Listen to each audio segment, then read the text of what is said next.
Coming up on the Inside Indiana Business Television podcast, in a time of working remotely, what does site selection look like in Indiana? Indy police roll out a new high-tech platform. Greencastle is becoming a destination for foodies.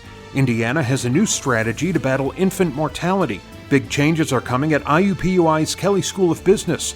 We preview a very different-looking minor league baseball season in Indiana. And a film shot in southern Indiana will soon see a nationwide debut. Welcome to the Inside Indiana Business Television podcast. I'm Andy Ober. Despite a shift to working remotely, 2021 is shaping up to be a big year for businesses considering expanding operations. The latest Site Selectors Guild survey predicts a sharp increase in site selection activity. Genovis Executive Managing Director Larry Gigrich joined Inside Indiana Business host Gary Dick to detail the report. This survey is one that people pay attention to. Who puts this together? Yeah, so the Site Selectors Guild does this survey annually, and then we'll do a couple updates throughout the course of the year. And as a part of that, we then share those results with corporate decision makers and economic development officials. Let's look at the overarching kind of takeaway, at least for me here. The survey showed a fairly sharp increase in site selection activity for 2021. So you're pretty optimistic, or have become optimistic, about what's ahead this year. Yeah, I think for sure, as you look at the numbers, Gary, we saw when COVID hit about a year ago, a real halting effect on economic development projects. And what we've seen now is a steady increase, especially over the last 6 months. And in particular, to have 80% of site selection consultants believe there's going to be a significant increase in activity and projects will move forward is a great sign for the economy. As we see biotech and life sciences, advanced manufacturing, transportation, logistics, among those those hot sectors, if you will, all in the sweet spot of Indiana. But in particular, Larry, industrial activity, warehouses, industrial activity would seem to be something that stands to do pretty well this year. Yeah, for sure. And I think there's a couple reasons behind it. COVID really has accelerated the adoption of e-commerce and shopping activities because so many people were forced when COVID hit to do more shopping that way. So I think that, along with companies just continuing to reevaluate their supply chain and where they make product and where they distribute from, along with meeting that last mile of delivery, is something that's really important. So yes, the industrial sector is poised for a lot of success going forward, while the office market will still see some choppiness as we figure out how the remote working transitions back to some in-person working in office space. Yeah, is that whole office situation, again, kind of a work, as you suggest, a work in progress? I think a lot of folks want to get back to the office, but how that looks, no one, I don't think, knows for sure right now. Yeah, I think there's more to sort out. I will say this, that we're seeing with a lot of our office user clients with facilities throughout North America are indicating that they're going to have some percentage of their workforce will work remotely, either on a permanent basis or, for half of their time, where they may be in the office half the time and remote the other half. So it'll still have to sort itself out, but there will be a change, and there'll be a change in the way space is designed. You won't see people packed in close to each other, perhaps like you saw in some settings in the past. Yeah, Larry, back on the industrial segment of the market, Jones Lang LaSalle estimates that the U.S. will add another 1 billion square feet of warehouse space by the end of 2025. Again, looking at Indiana in particular, how we're positioned, where we are geographically, crossroads of America, e-commerce on the rise. Does that bode well, in your view, very positive for the state of Indiana? Yeah, I think without a doubt. Our geographic, position or location, so to speak, is outstanding when you look at manufacturing and logistics. The fact we've invested so heavily in our road infrastructure in our state has been a very important thing, and that will yield dividends for us.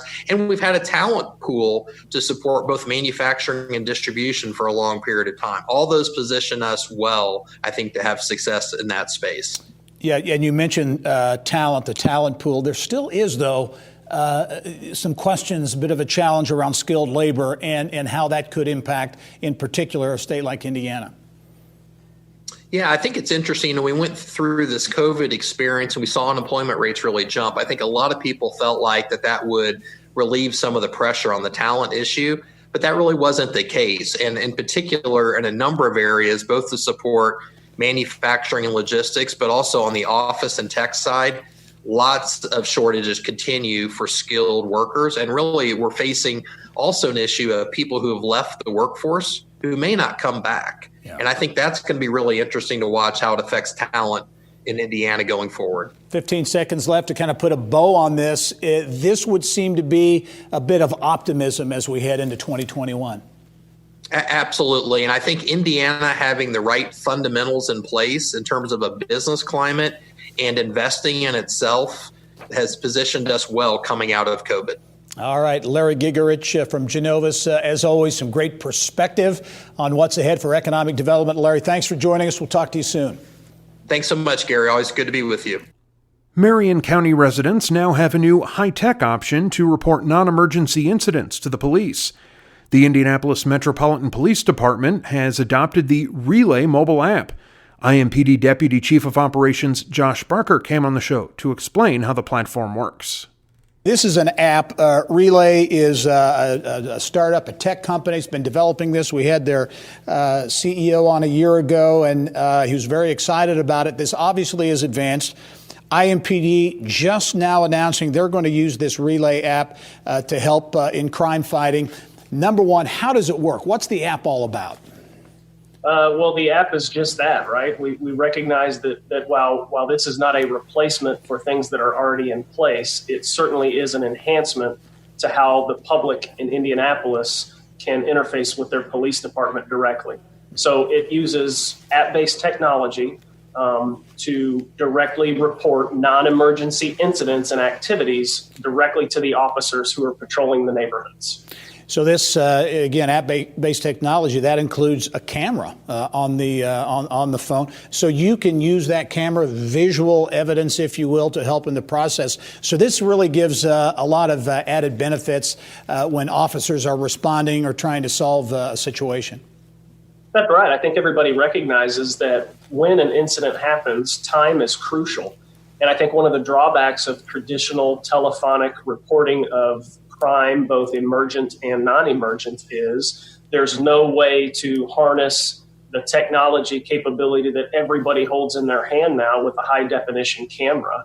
And so what our officers deal with on a regular basis is the telephone game, essentially. A caller reports an incident to the non-emergency number, and then that dispatcher takes the information and then relays that secondhand directly to the officers in the field.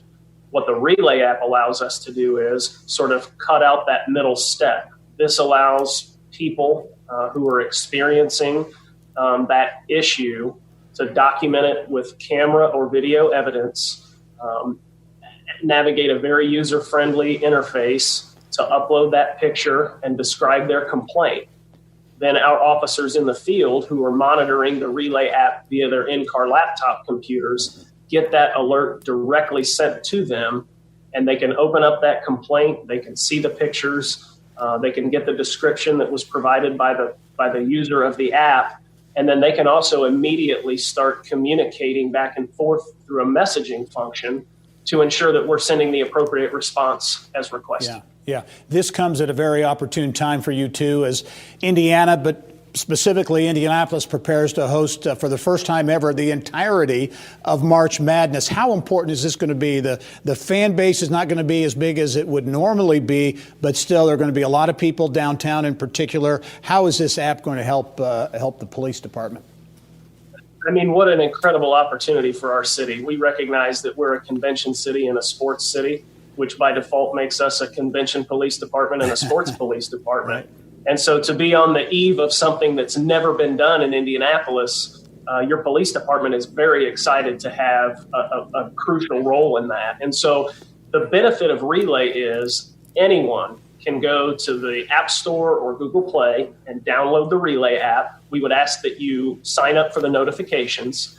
And then it's not just simply for folks that live and work in Indianapolis. It benefits all who come to Indianapolis. And it allows us to leverage the force multiplier of visitors coming to our city to ensure that we have a positive public safety experience downtown Indianapolis while we're enjoying all this basketball. Technology continued to play a big role in law enforcement. The Relay app. IMPD Deputy Chief of Operations Josh Barker. Chief, thanks for joining us. Good luck going forward, and good luck with March Madness. Thanks, Gary. All right. Greencastle, home to 10,000 Hoosiers and DePaul University, is experiencing renewed economic growth in what you might consider an unexpected area. It's becoming a foodie destination. Inside Indiana business reporter Mary Rachel Redmond takes us to Putnam County for the story. Since being named a stellar community in 2011, Greencastle has experienced a renaissance of sorts. The change was literally almost overnight.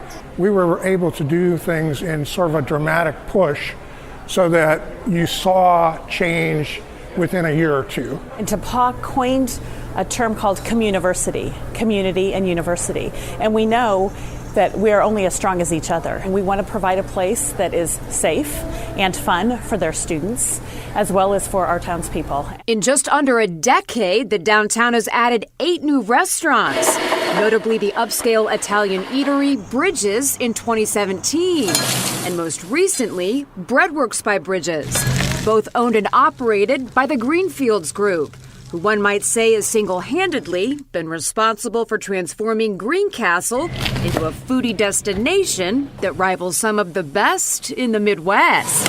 I thought, let's grow it, and let's have different restaurants, different concepts, bakeries, burger places, Italian restaurants, sushi restaurants, and so far, I mean, it's really taken off and become a big thing. His latest culinary project, Breadworks, serves everything from fresh donuts and pastries to sushi and sandwiches. This is a strawberry shortcake cake cup. Woo.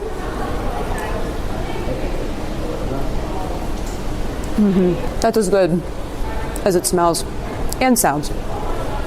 But it's the commercial bakery side that's seen early success. What I found here was you either got high quality, but it was really high price, and it was hard to get. Or you got low quality, and you can get as much as you wanted it, but I said, why sacrifice that? Why not be in the middle? Good quality, good price, and we work with everybody. So that's how Breadworks came to be. We distribute to Butler University, Wabash University, DePaul University. We're in negotiations with multiple other restaurants, but we only opened 4 months ago, and so we didn't expect so much volume right off the bat. So is the ultimate goal to be distributed throughout Indiana? Throughout the Midwest, and then throughout the country is the ultimate goal, I'd say. But yeah, we'll start with Indiana, and then we'll go to the rest of the Midwest, and then the rest of the country. That's the goal, at least. And good grub is perhaps Greencastle's ticket to building what they're hoping is the next great college town in the Midwest. And by all accounts, they're on the right track. I think all of us that are in college towns realize it's a synergistic relationship between campus and community. If DePaul is successful, Greencastle will be successful. That helps DePaul recruit faculty, quality students to campus so that they can continue their success. We're just very grateful that we have been able to capture momentum that has really led to some really great things for downtown Greencastle. Mary Rachel Redmond, Inside Indiana Business. There's a new healthcare strategy to combat Indiana's historically high infant mortality rate. CareSource, a nonprofit health plan, is partnering with Goodwill of Central and Southern Indiana to assist low-income pregnant women with home visits from registered nurses. CareSource Indiana President Steve Smitherman spoke with Kelley Valletta in the Business of Health. All right, well, tell us, first of all, what is CareSource doing? How are they joining forces with Goodwill to focus on moms and babies here in the Hoosier State? Yeah, so we are providing the funding for nurse-family partnerships to bring on additional nurses to provide care for these families, particularly in 9 counties in southeast Indiana. And we really focus on that area of the state because that's the area of the state that has the least resources available to pregnant moms. So we're hoping through this partnership we can make a significant impact in that area. So I understand CareSource is providing $100,000 to help provide a nurse, and this nurse has started last month. Explain what this nurse means, sort of the day in, day out. What is that experience like to have the nurse for the mother and baby?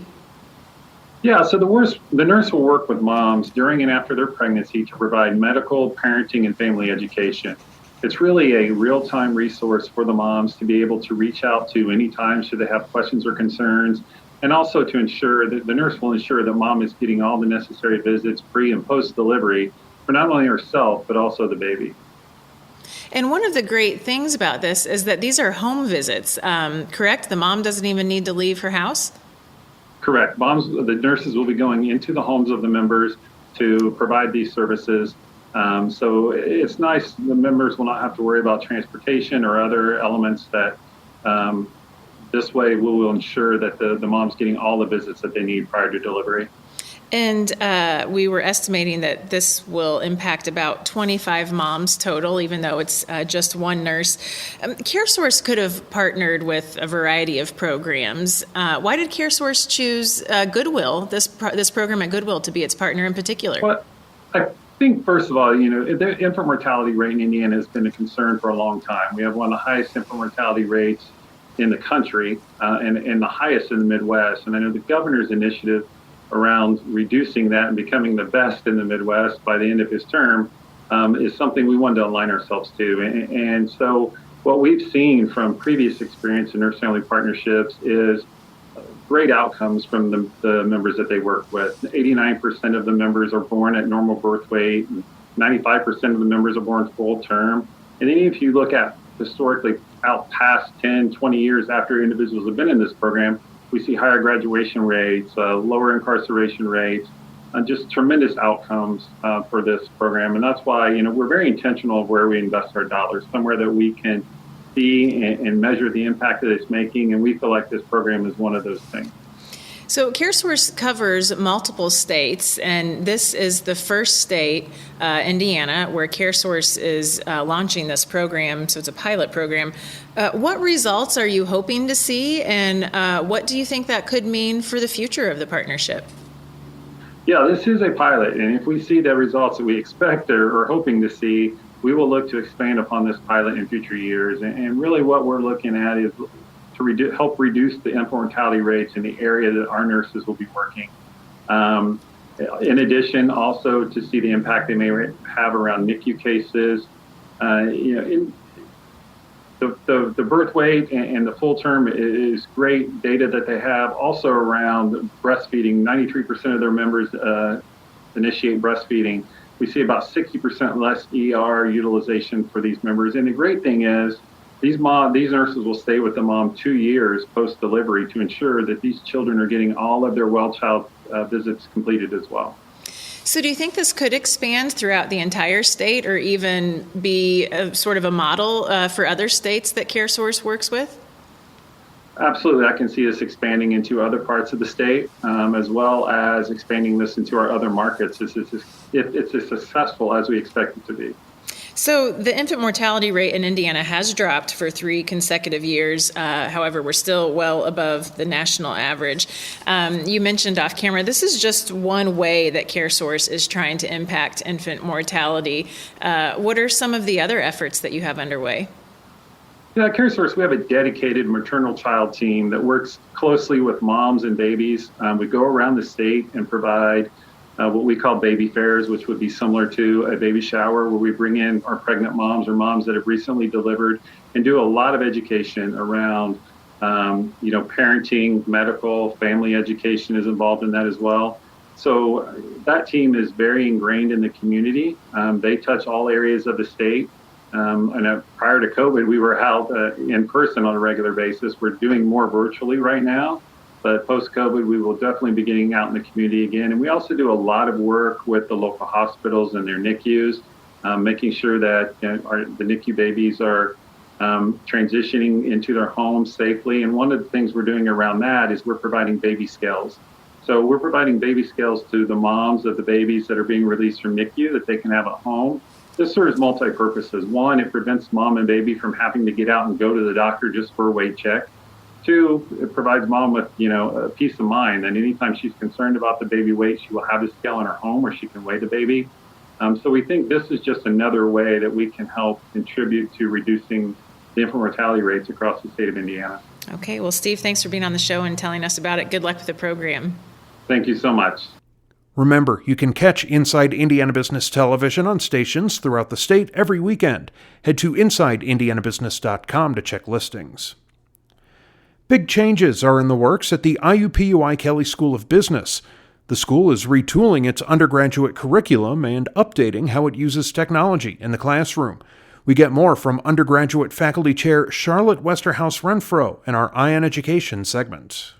New role for you in terms of heading up the undergraduate programs, the program chair. How's that whole process going? It's going great. It's kind of the worst of times, I would say, COVID, but it's the best of times in regards to all the opportunities, and we're ready to roll. Yeah, well, let's talk about that, because you're looking at some curriculum changes that you've made, and a lot of that has been driven by the business community and really looking at that focus, that connection between education and business. What kinds of things did you learn from the business community? How has that impacted the undergraduate curriculum? Well, the great thing we learned from the business having to do with their action.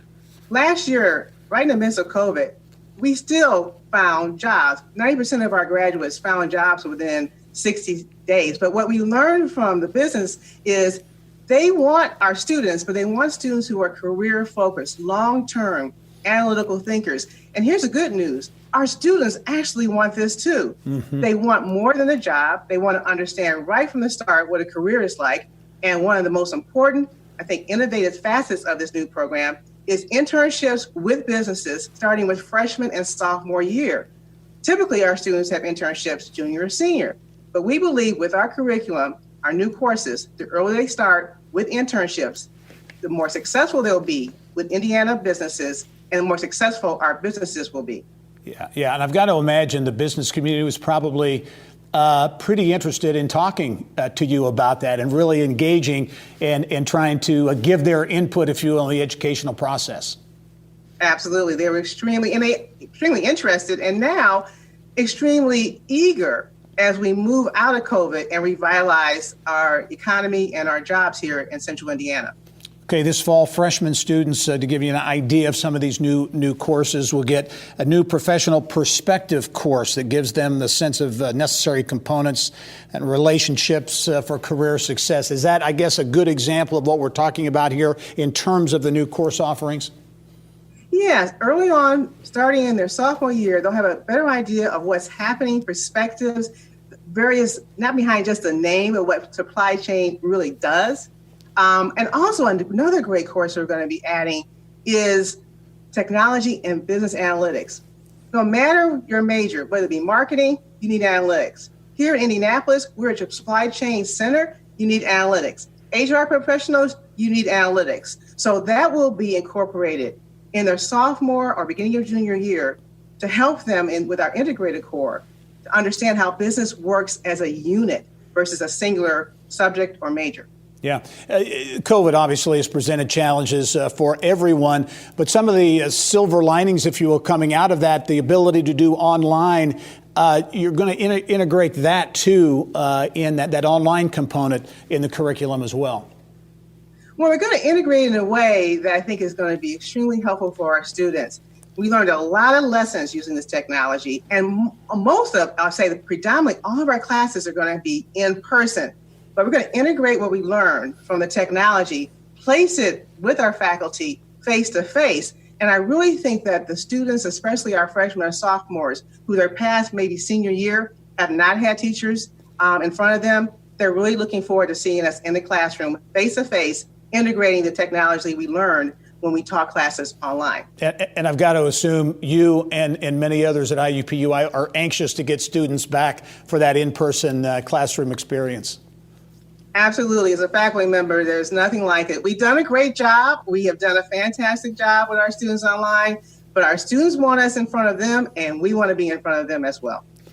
Charlotte Westerhouse Renfro is the faculty chair of undergraduate programs at IUPUI, the Kelley School of Business. Charlotte, always great to see you. Thanks for the perspective, and we look forward to seeing you soon. Same here, Gary. Take care. Right. The minor league baseball season is on the horizon, but it will, of course, look different than what we're used to. Players are getting a big bump in salary, and some fans will likely be in the stands. And that's not all. Indianapolis Indians General Manager Randy Lewandowski and Fort Wayne TinCaps President Mike Nutter joined Bill Benner on Inside Indiana Sports. Randy, we're going to start with you. News this week, not an April opening as you anticipated. A slight reduction in schedule, but because of COVID and safety precautions taken by Major League Baseball, the Indianapolis Indians now set for an early May opening. Yeah, and I would say this, Bill, it probably didn't come as a surprise. Though we got a schedule in late February and it had an early April start date, there had been inclinations that COVID and COVID protocols, just like anything else, was going to cause us to adjust. And as we've learned over the last 365 days, adjusting and being flexible is the way of the world these days. It's important. The way it's going to work is we'll lose 12 home dates in April. Get a couple back in July for sure around what was going to be a pseudo all-star break.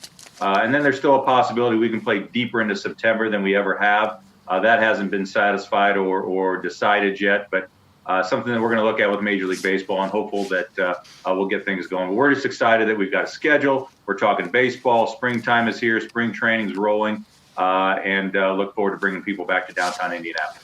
Mike, let's talk about the Professional Development League, and that was the agreement that was announced, I believe, back in December, that brings 120 existing minor league franchises under the Major League fold under this new agreement, and obviously that was an important step for your team and your franchise.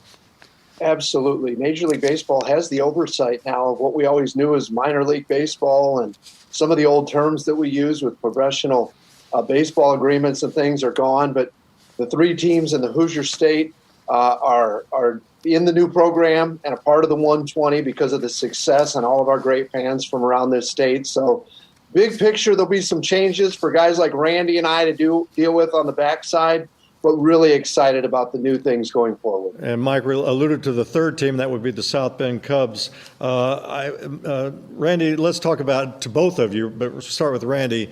We don't know what the fan protocols exactly were going to be in Indianapolis, but certainly it's going to be exciting to welcome actual people back to the ballpark.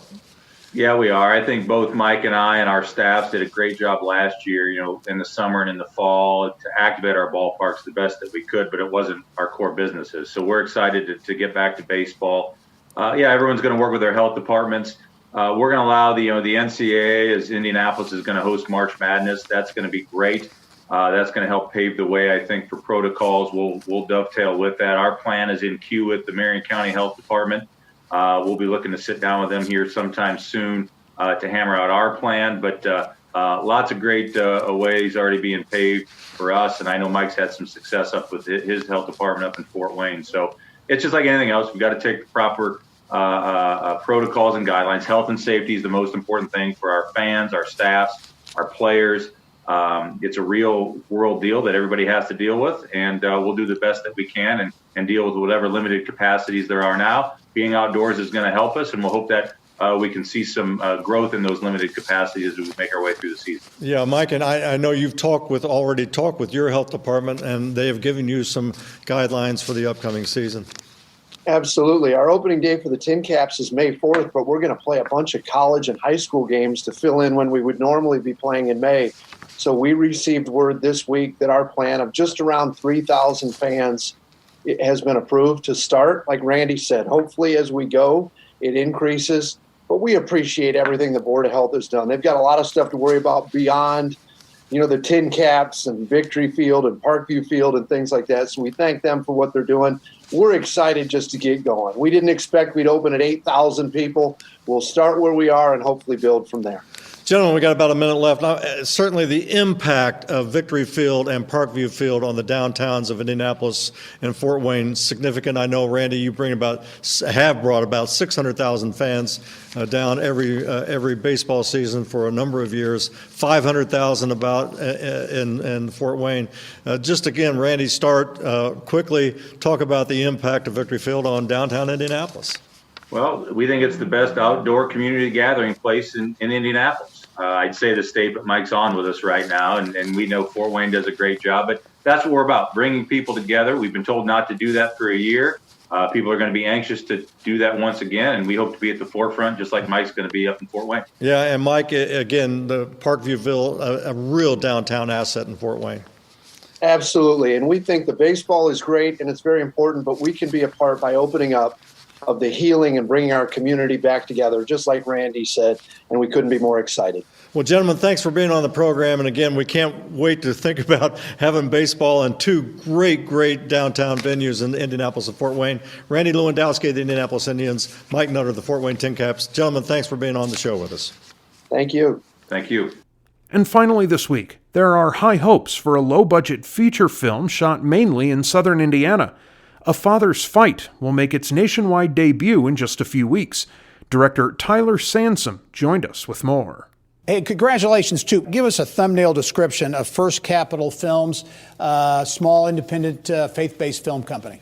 Yeah, our church, First Capital Christian Church, has been doing a lot of video-based ministry, I guess before it was cool, before the pandemic hit and everyone had to do it. We've been doing it for a while. And this creative side of who we are kind of branched out an entire film division, essentially. And so this is our second large project that we've taken on, but the first full-length feature that we've got to make. All right, give us the description. Tell us what A Father's Fight is all about, because there's a bigger message or bigger meaning in the film, right? Yeah, the whole thing is shaped around the theme of boxing, but really you get to meet Bo, the main character, who's in his mid-30s. Used to be a really promising boxer, and kind of took the wrong path in life. So when we meet him in the movie, he's lost his marriage and lost his kids, and he's kind of just struggling with addiction. And he gets one more chance to fight. And through this, his trainer, Sal, which is the other main character, uses this opportunity to teach him how to fight for things that actually matter in his life, how to fight for his kids, how to fight for his marriage, how to fight for becoming a better person. And you, no doubt there's the Hoosier flavor in this film, filmed primarily in southern Indiana and Louisville, right? So you really get that Indiana flavor by watching the film. Yeah, absolutely. Yeah. As you look at this, because I think from a business standpoint, very difficult, very competitive, very challenging to get distribution deals. And you were actually able to land a global distribution deal with the company Greencastle Entertainment. That had to make you very happy, very proud about that. Talk about that process. Yeah, so we self-funded the entire project. We crowdfunded the whole thing. So everything came in as donations. We didn't have a studio backing it or anything like that. Significantly lower budget than even indie picture films. I think the average independent picture is usually around $70,000 to $100,000 on the very low end, and we came in at 30. Wow! So we had to be very crafty on how to make a quality product that didn't feel like a $30,000 movie. Yeah. And I'm confident we did that. And Greencastle saw the trailer and kind of fell in love with it, and here we are. And you had to be crafty filming that during the pandemic, right? Oh, yeah. Yeah. I feel really bad for our AD, the person that was doing all the scheduling. She had to be very flexible. All right. Very quickly, we don't have much time left. March 13 is the public premiere in Corydon. But before that, you're doing a private showing down there. Talk about that briefly. Yeah, we wanted the people that the movie was written for, the ones that really need to learn how to fight for the families, fight for the marriages. We wanted them to see it first and to show them that we cared and want to help them out. So we're actually premiering the movie at the Harrison County Jail on the 8th, 9th, and 10th. The whole jail will be able to see it, so roughly 200 inmates, and we're going to do a question and answer with some of the cast and crew there as well. That's a great story. Tyler Sansom, the director of A Father's Fight, First Capital Films in southern Indiana. Congratulations on getting the distribution deal. I hope you have many more in the future. Thank you. That wraps up this week's Inside Indiana Business Television podcast. Remember, you can find all of this week's TV segments, as well as the top business news from throughout the state at InsideIndianaBusiness.com. While you're there, you can also subscribe to our platform of free e-newsletters. This is Andy Ober for Inside Indiana Business.